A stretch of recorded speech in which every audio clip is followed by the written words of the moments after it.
참 좋으신 아버지 하나님, 하나님은 우리들을 사랑하시기 때문에 예수 그리스도를 이 땅에 보내주셨고, 그 예수님의 가르침을 통하여서 진리가 뭔지, 생명이 뭔지, 이 땅에 살아가는 힘이 어디로부터 출발되어지는지 깨닫도록 인도하시니 감사합니다. 오늘도 그 주님의 은혜가 우리의 삶 가운데 풍성히 임하기를 소망합니다. 하나님 살아계셔서 말씀 주셨고, 이 말씀을 통하여서 하나님의 마음을 사랑으로 깨달을 수 있도록 도와주시옵소서. 그래서 그 사랑 가지고 세상을 호령하는 우리 모두가 되도록 축복하여 주옵소서. 예수 그리스도 이름으로 기도하옵나이다. 아멘. 하나님 말씀 레위기서 23장 15절입니다. 21절까지 말씀 봅니다.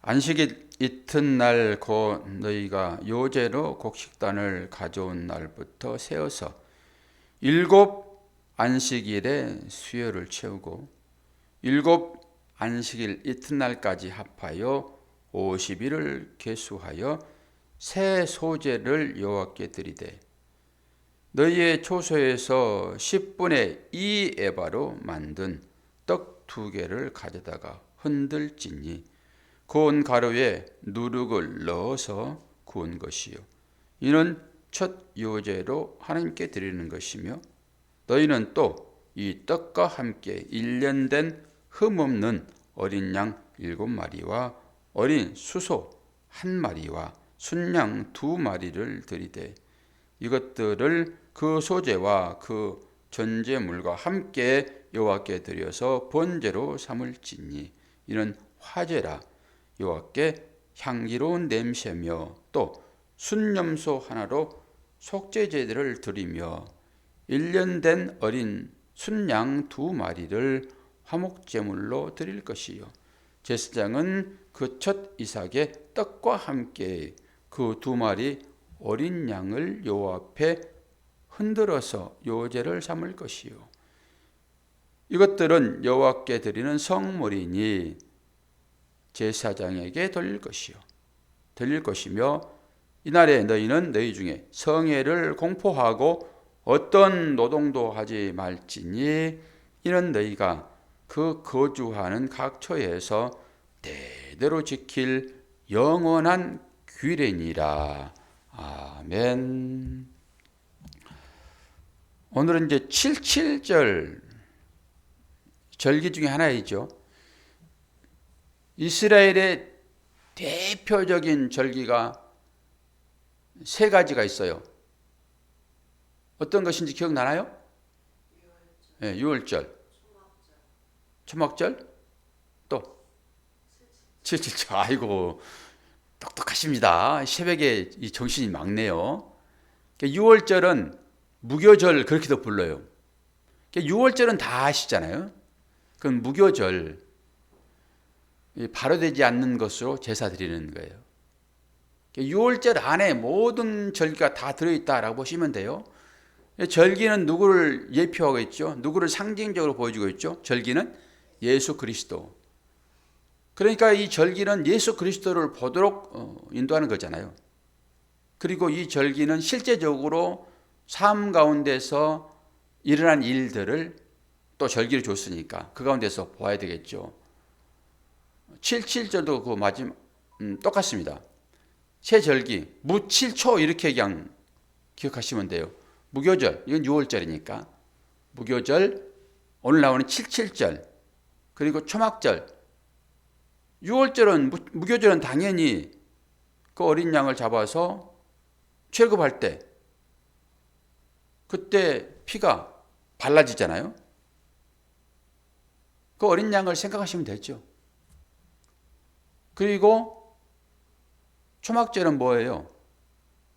그 광야 생활의 여정을 하나님이 지켜주셨으므로 그걸 상징적으로 초막 지어 가지고 뭐 광야나 내지는 지붕이 올라가 가지고 이 절기를 지켰단 말이에요. 그리고 오늘 이제 77절, 이 77절은 이 절기마다 세 가지 석을 이제 같이 쓸 수 있는데요. 이 77절은 맥추절, 오순절 이런 말로도 같이 써요. 77절을 77, 49 여기 77이란 말이에요. 그리고 그 다음 50이 되면은 이걸 이제 오순절이라고 얘기를 해요. 오순절. 그리고 초실절이라는 말로 쓰는데 초실은 뭐예요? 처음 열매잖아요. 초실이니까. 이게 77절이 초실절로 씁니다. 그게 첫 열매. 그러니까 이것은 전부 다 가나안 땅에 들어와 가지고 지키는 절기란 말이에요. 하나님이 나라에 들어와서 지키는 절기예요. 그리고 또 이제 이거 지나가지고 수장절이라고 하는 절기를 지키는데요. 수장절은 뭐예요? 창고에다 곡식을 저장하는 거잖아요. 근데 하나님 나라를 상징하죠. 그러니까 절기는 전부 다 예수 그리스도를 상징하고 하나님 나라를 상징해요. 오늘 내가 말씀 한 3가지 정도 먼저 읽어드리고 그걸 바탕으로 해가지고 77절이 뭔지를 마지막 설명할 건데요. 출애굽기 34장 22절 보면은 77절 곧 맥추의 초실절을 지키고 새 말에는 수장절을 지키라. 여기 나오죠? 77절 곧 맥추의 초실절. 신명기 16장 10절과 16절을 읽어드립니다. 내 하나님 여호와 앞에 77절을 지키되 내 하나님 여호와께서 내게 복을 주신 대로 내 힘을 헤아려 자원하는 예물을 드리고 16절 너희 가운데 모든 남자는 1년에 3번 곧 무교절 77절 초막절에 내 하나님 여호와께서 택하신 곳에서 여호와를 배웁고 빈손으로 여호와를 배웁지 말고. 택하신 장소가 어딜까요? 예루살렘이겠죠. 그래서 흩어져 있는 유대인들이 디아스포라 꼭 예루살렘에 1년에 3번 올라갑니다. 이 절기를 지키라고 했기 때문에 그러는 거예요. 그래서 예수님도 예루살렘에 올라가시잖아요. 이 절기 지키러 올라가는 거예요. 그리고 내로다가 그 부모들이 예수님을 잊어버리고 그냥 찾으려고 난리법석을 치는데 예수님께서 성전에서 사람들과 대화를 하잖아요. 그러니까 오늘은 이제 77절 초실절이라면 초실절 그 의미를 가지고 설교를 들으셔야지만이 예수 그리스도가 떠올라요. 모든 절기는 예수 그리스도를 예표하고 있기 때문에 절기를 통해 가지고 그리스도를 봐야 되겠죠. 이걸 보지 않고 그냥 구약 개념으로 율법 개념으로 이 절기를 지키는 것으로 열심히 행하면은 이 행하는 자들을 바리새인들이라고 얘기해요. 바리새인은 뭐예요? 율법으로 굳어져 있는 사람들. 그리고 이 사람들은 예수님과 반대편에 있죠. 이 사람들이 어떻게 해서든지 예수님을 흠잡아서 책 잡아서 재판하려고 고소하려고 틈을 노리잖아요. 이 사람들이 속이는 자이죠. 그래서 이 사람들을 향하여서 너희 아비는 마귀다. 주님이 그런 얘기를 하잖아요. 아주 중요한 사실이잖아요.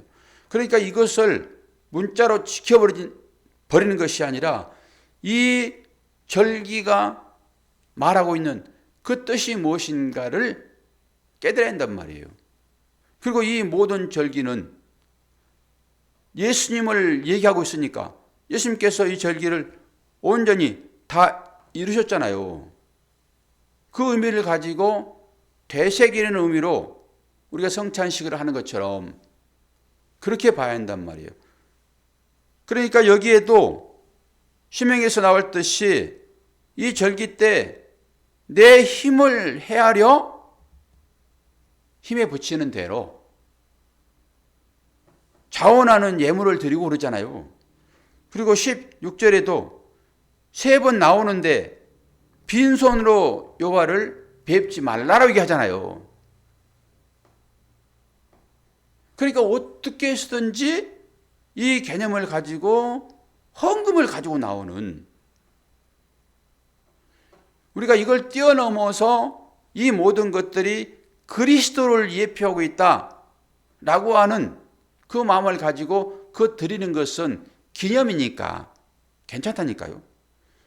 그런데 신명기서의 말씀은 지키면 복을 받고 지키지 않으면 저주를 받는다, 이런 의미이기 때문에 그 신명기서에 나오는 그 율법의 개념을 가지고 나는 헌금을 이렇게 드리지 않으면 하나님께서 나에게 복을 주지 않을 거야 라는 개념으로 들으면 아직도 예수 그리스도는 여러분들에게 십자가로 나타나지 않았단 말이에요. 십자가로 다 이루신 거잖아요 지금.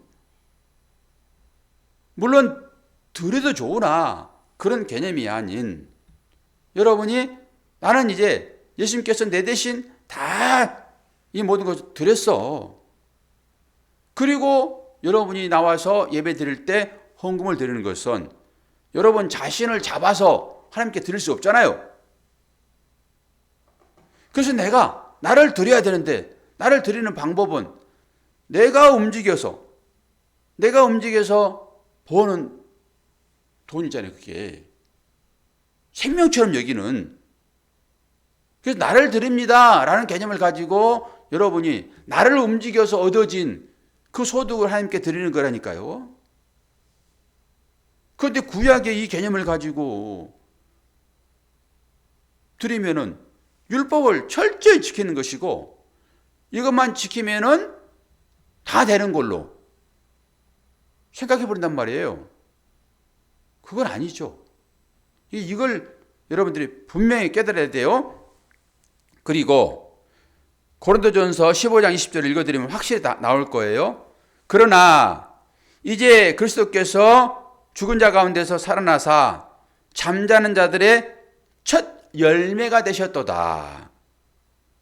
이게 초실이에요, 초실. 이 77절이 맥추절이잖아요. 이 맥추절은 뭐예요? 처음 나오는 열매를 하나님께 드리는 것이니까 그 의미가 있는 거잖아요. 당연히 감사하겠죠. 자기들이 힘써가지고 가나안 땅에 들어가서 그 농사짓는 첫 열매를 드리는 것은 감사한 일이니까. 그런데 그 열매가 뭘 뜻하냐고요. 예수 그리스도라니까요. 예수 그리스도께서 십자가를 통해 가지고 우리 모든 죄를 다 속량하시고 다시 부활하신 거잖아요. 그게 첫 열매예요. 초실. 그러니까 구약에 나오는 그 모든 의미들은 예수 그리스도를 상징적으로 보여주기 위하여 그 일들을 제정해서 절기로 정했단 말이에요. 무엇을 깨달으라고? 예수 그리스도를 깨달으라고. 그래서 첫 열매가 뭐예요? 잠자는 자들의 첫 열매, 부활하신 예수 그리스도. 이거 알면 끝이에요, 끝. 그리고 이제 밀, 보리 수확이잖아요. 맥추절이니까 밀과 보리는 하나로 보시면 되는 거예요. 신명기 8장 8절 보면 밀이 제일 먼저 나와요. 여러 가지 과일들이 나오잖아요. 밀과 보리의 소산지요, 포도와 무화과와 석류와 감람나무와 꿀의 소산지라. 어디로 가요? 가나안 땅이. 먼저 나온 것은 중요한 거예요. 우리가 사도행전도 배우고 있지만은 바나바와 사도 바울이 같이 움직이잖아요. 근데 바나바가 먼저 나와요. 그러다가 이제 바나바는 뒤로 빠집니다. 사울과 바나바, 바나바와 사울, 바울과 바나바 이렇게 나온단 말이에요. 그래서 앞에 나온 건 중요해요. 브리스길라와 아굴라. 브리스길라가 여자잖아요. 원래는 아굴라 브리스가예요. 뒤에 가게 되면 브리스도 아굴라 바뀐다니까 이런 식으로. 먼저 나온 건 중요하단 말이에요. 그래서 제일 이 소산물 중에서 제일 중요한 것이 뭐예요? 밀과 벌이란 말이에요. 그만큼 중요해요. 여기 뭐 무화과, 석류, 감람나무, 꿀 이러는데 이런 것들이 제물로 바쳐지나요? 무엇만 제물로 바쳐지는 거예요? 밀이요, 밀. 곡식. 가루가 되어서 하나님께 드려지잖아요. 번체를 붙여가지고. 그래서 모든 제물에는 이 소재가 꼭 들어가는 거예요. 오늘 또 소재를 드리면서 여러 뭐 양이나 소나 이거 다 드리라고 그러잖아요. 제사장도 힘이 있어야 되겠더라고요. 왜요? 양을 요제로 흔들어서 드려야 돼요. 뭐 양 새끼 조그만 거 가져오면 모르겠지만은 그래서 새끼를 가져오라고 그랬나? 양을 드리는데 흔들어서 드리는 거예요. 와, 80 좋겠다. 그래서 제가 밴드 운동 하는 거예요. 이거 들어 흔들라고. 어떻게 해야 돼요? 성도들을 들어서 흔들어 가지고 하나님께 드려야 되잖아요. 권사님도 내가 들어서 하나님께 바치는 거예요. 이 예배가 그런 거 아닙니까? 옛날로 얘기하면 저는 제사장이잖아요. 여러분들이 가지고 온 짐승들 다 이렇게 흔들어서 드려야 되잖아요. 그럼 어떻게 해요? 힘이 있어야죠. 그래서 80을 기른다라고 하는 거예요. 그게 여러분 전부 흔들어서 하나님께 드릴 거예요. 제가. 그러니까 좀 이 제사장 목사를 좀 힘들지 않으려고 그러면은 살 좀 빼세요. 그런 의미로 빼면 얼마나 좋아요. 하나님, 우리 제사장 하나님께 나를 드려야 되는데 무거우면 어떡해요. 저 비리비리 목사. 제가 살을 빼가지고 날씬해서 하나님께 드려야 되잖아요. 그런 의미로 빼시면 빠질 거예요 아마. 누가 들으셨나 오늘? 빼실 분 별로 없네. 다들 날씬하셔가지고. 80kg 이하면 괜찮아요. 80kg 이하면 그 밑에는 제가 다 들 수 있으니까. 그런데 여기 보니까 이 절기는 모두 그리스도를 상징하고 있다라고 생각하시면 되고요. 오늘 보니까 어제는 10분의 1을 드리라고 그랬잖아요. 근데 오늘 보니까 10분의 2잖아요. 이걸 어떻게 또 해석을 해야 되나? 10분의 1은 당연히 그 10 중에 하나인 거예요. 10개를 똑똑 잘라가지고 그 하나가 아니라 10 중에 하나. 10분의 1은. 그 10 중에 하나는 열의 대표겠죠, 당연히. 그래서 11조로 주님이 오셨다니까요. 우리에게. 11조 드린다라고 하는 것은 뭐예요? 주님 드립니다 이런 거예요. 그 헌금 의미가 거기에 있어요. 그런데 10분의 2를 드리라고 그러잖아요.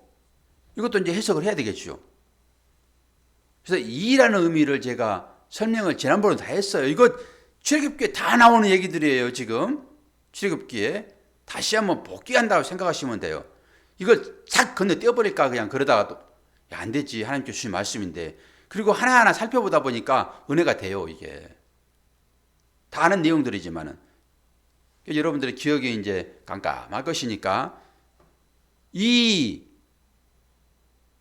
일이 아니라 이. 그럼 이는 뭐라고 그랬어요?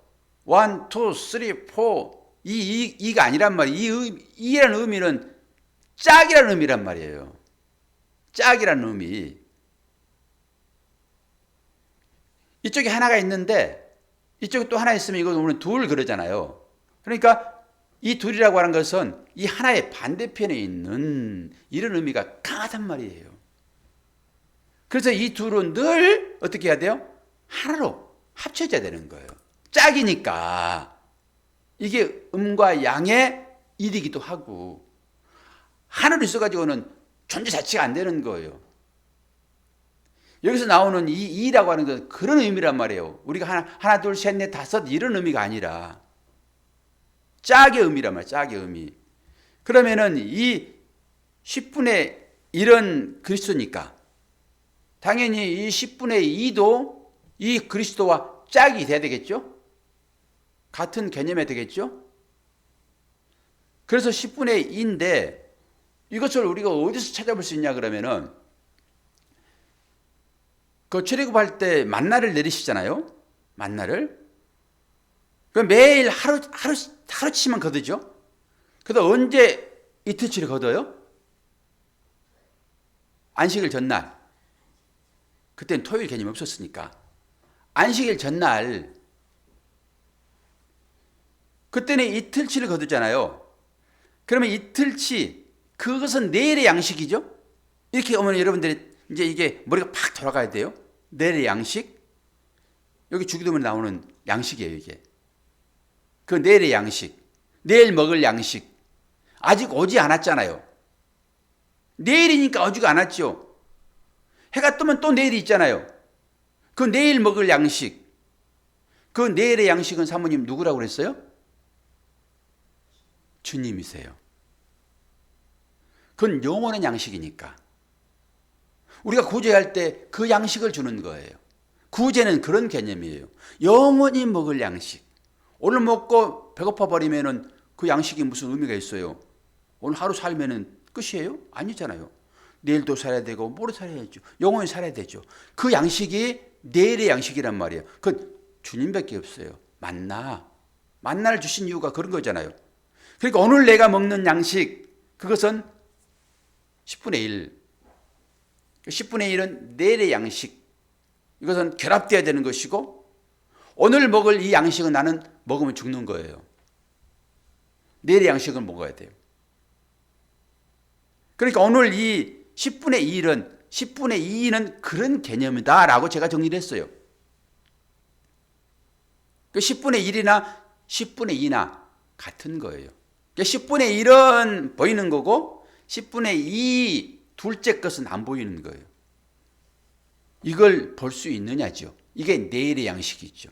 근데 내일의 양식은 어디에 숨겨져 있어요, 사모님? 내일의 양식은 어느 양식에 숨겨져 있어요? 첫 번째 양식에 숨겨져 있죠. 그게 만나예요. 그래서 너희 조상도 알지 못하는 만나를 내가 너에게 준 것은 이런 거잖아요. 만나는 곧 우리의 생명을 유지하는 거잖아요. 어떤 사람은 유지라고 했더니 영어로 그걸 유지로 써가지고 영어로 유지. 유지는 유지하는 거잖아요. 그런데 영어를 풀어서 그걸 다른 말 써야 되는데 누군지 아시죠? 누군지 그게. 그런데 그걸 논문이라 해가지고 박사 학위를 줬다니까. 엉뚱한 거예요. 그러니까 어떻게 읽냐 그러면은 이모시 이런 의미인데 언제 이모하고 같이 이모와 저작이야? 야, 진짜 여러분 이 문자적 해석입니다. 이모 그럼 뭐예요? 어떤 누군가 이런 거잖아요. 이모씨와 같이 썼다 논문을. 그랬더니 언제 이모와 같이 썼어? 창피한 일이잖아요. 청문회에서 그 질문을 하는 거 그런 것을 가지고 그 머리 좋은 그 한 모시기한테 언제 이모하고 같이 했구만 이걸. 그러니까 깜짝 놀라잖아요. 아니 언제 이모도 없는데? 이렇게 되는 거예요. 문자만 가지고 해석을 하게 되면은 여러분 그렇게 말씀을 곡해할 수 있다니까요. 그래서 문자를 잘 보셔야 돼요. 그 의미가 무엇인지. 이모는 무슨 이모. 마찬가지의 성경도 여러분들이 그냥 복박지하여 신명기서를 28장을 취하면 안 된다라고 하는 거잖아요. 결론적으로. 그러니까 첫 번째 양식, 이것은 우리가 매일 먹는 양식, 이것이 생명을 유지하는 것이니까 이것을 너에게 준 것은 영원히 사는 것이 뭔지 알도록 이걸 줬는데 달을 보라고 손가락을 가리키더니 너는 어떻게 맨날 손가락만 쳐다보고 있냐. 이게 기적이잖아요. 이적, 사인. 그 사인이 뭘 말해주는지를 보라고, 기적이 뭘 말하는지 보라고, 지금 살고 있는 이 생명이 뭔지를 알라고 생명을 줬더니 이 몸뚱아리, 이 떡, 이것만 어떻게 해서든지 보존하라고 하는 사람들의 신앙생활, 가짜예요. 이 생명이 말하고 있는 참 생명이 뭔지를 보려고 이 생명을 줬는데, 이 생명을 통해서 영원한 생명을 보지 못하니까, 영원한 생명은 그리스도 안에 있는 생명일 거잖아요. 그리스도 안에 있는 생명. 모든 말씀이 그리스도를 예표하고 있으니까 이 말씀을 통해서 여러분이 그리스도를 보고 그분이야말로 내일의 양식이니까. 오늘 그 얘기를 하는 거예요. 지금 7.7절이 그런 거라니까요. 그래서 7.7절 다음에 부활로 나오신 그 날을 우리는 오순절, 그리고 그것을 성령 주일 그러잖아요.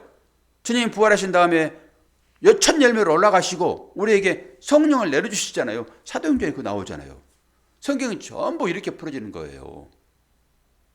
그러니까 우리의 삶도 잘 살펴보시란 말이에요. 이 삶을 통해 가지고 하나님께서 뭘 말씀하고 계시는지. 오늘 하루도 하나님께서 또 여러분들에게 삶을 주실 거란 말이죠. 근데 그 삶을 통해서 거기에서 그리스도를 봐야죠. 하나님의 마음을 읽어내야죠. 미움이 있는 곳에 그냥 미움으로 가지 말고 사랑으로 덮어내는 삶을 살아야죠. 주님이 그렇게 사셨으니까. 그리스도를 아는 사람들은 그렇게 가야 되겠죠. 뭘 보든지 간에 그걸 믿음으로 받아들이고 참고 인내하고 섬기고 사랑하고 그렇게 해야지. 어떻게 하면은 이 세상의 어떤 것을 통해 가지고 계급장을 하나 더 달까? 어떻게 하면 이쁘게 보이려고 좋은 화장품 쓸까? 남한테 돋보이려고 좋은 옷 입을까? 이런 것에 관심 갖지 말고 어떻게? 참 생명이 뭔지, 참 생명 얻은 자들이 해야 할 일이 무엇인지, 그 해야 할 일은 하나밖에 없어요. 여러분, 이웃 사랑이에요. 나는 이웃을 사랑하고 있는가? 실제로 물질을 통해서 도움을 주지 못할지라도 내가 그분을 보면서 마음으로 안타까워하고 있는가? 그분을 위하여 조금이라도 내가 기도하고 있는가? 죽어가는 그 심령을 향하여서 내가 전도할 목적으로 기도하고 있는가? 그것조차 안 하면은 여러분들은 육신이에요. 옛사람에 머물고 있단 말이에요. 그거 다 벗어내고 부활된 첫 열매로 우리가 여기 서 있는 거잖아요. 그리스도 안에 있으니까 당연히. 이게 7.7절의 의미예요. 절기잖아요. 절기. 할렐루야. 오늘 또 그 의미를 가지시고 다 잊어버리더라도 나는 주님처럼 부활한 첫 열매야. 나는 초실이야. 여기 맥추절이에요. 맥추 7.7 초실. 그렇게 된 여러분, 오늘도 그 삶을 최선을 다하여 사시기를 바랍니다. 그러면 하나님께서 마음 가운데 평안을 허락하실 거예요. 기도하겠습니다. 좋으신 아버지 하나님, 오늘 7.7절 절기를 통하여서 다시 한번 그리스도의 사랑까지 헤아려 봤습니다. 과연 첫 열매가 되신 그 주님이 우리 안에 계시고 우리가 주님 안에 있으니 오늘도 부활한 그 심정으로 다른 사람을 내 몸처럼 사랑하는 삶이 나오기를 소망합니다. 오늘도 내가 있는 그곳에 웃음과 기쁨이 있게 하여 주시고 또한 어려운 사람들을 위하여 기도하는 중보자의 삶을 살아갈 수 있도록 은혜 허락하여 주옵소서. 예수 그리스도의 이름으로 기도하옵나이다. 아멘.